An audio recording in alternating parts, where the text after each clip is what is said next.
It's becoming bittersweet for Pirate fans as ECU hosted their second-to-last home game at Minges Coliseum tonight. With limited chances to see the purple and gold up close and personal, Pirate faithful made sure to pack the stands for East Carolina's joust with the Memphis Tigers, where the theme was wide out and these fans brought the energy early. But ECU didn't score a non-free throw bucket until 6 minutes into the game. Then Brandon Johnson got the deep ball rolling from way downtown. But head coach Michael Schwartz is screaming for defense. The first half, though, became the R.J. Felton show, ripping off for 13 points. But Penny Hardaway's Tigers would pull away swiftly in the second half to rout East Carolina 82-58, keeping Schwartz's post-game quote pretty brief. Just were never able to get ourselves in position to, to compete, to give ourselves a chance tonight. Next up at North Texas on Sunday. And then former South Central star Shaquem Phillips added 11 points for the Seahawks tonight, and a big three late in this one to capture a 14-0 run to storm back against Hofstra, but the Pride end up winning 69-58.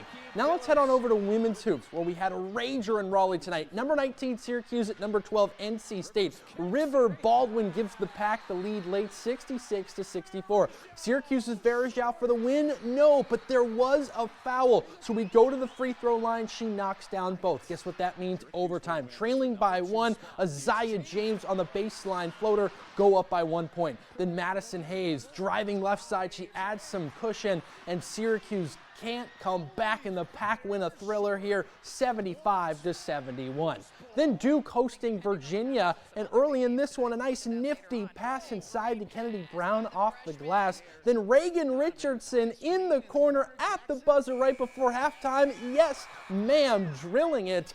Duke would roll into halftime and just rolled out on top on this one, winning 73-54. And UNC, on the other hand, trailed by 12 late at Boston College.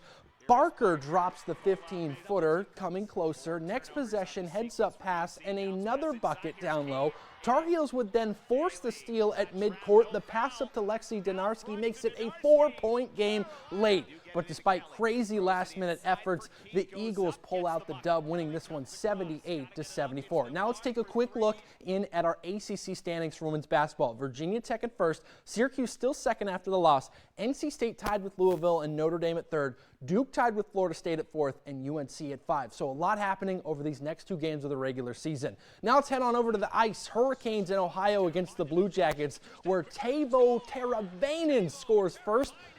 Then you're going to see your all-star Sebastian Aho adding on to their 2-0 lead. Carolina cruising. Then Brady Skay and the Hurricanes would win this one 4-2 for their second straight dub. And Pirate football released their 2024 schedule today, so let's dive in. 6 home games, 6 away, starting with their season opener on August 31st against Norfolk State. Then they go to Old Dominion, host App State, out at Liberty, host the Roadrunners of UTSA, then back on the road at Charlotte to start October off. Pirates get a bye week, then back on the road at Army on the 19th, back home against Temple, then their annual Thursday night game against Florida Atlantic on November 7th, at Tulsa and North Texas before Senior Day versus Navy, and that one's still up in the air on either the 29th or Saturday the 30th. Then a quick heads up, the Clark LeClaire Classic had some schedule changes today due to forecasted weather tomorrow. The Pirates will now play at 2 o'clock against Purdue instead of the originally slated 4:30. Same for ECU softball hosting their Purple Gold Invitational. Now a doubleheader starting with Youngstown State at 1:30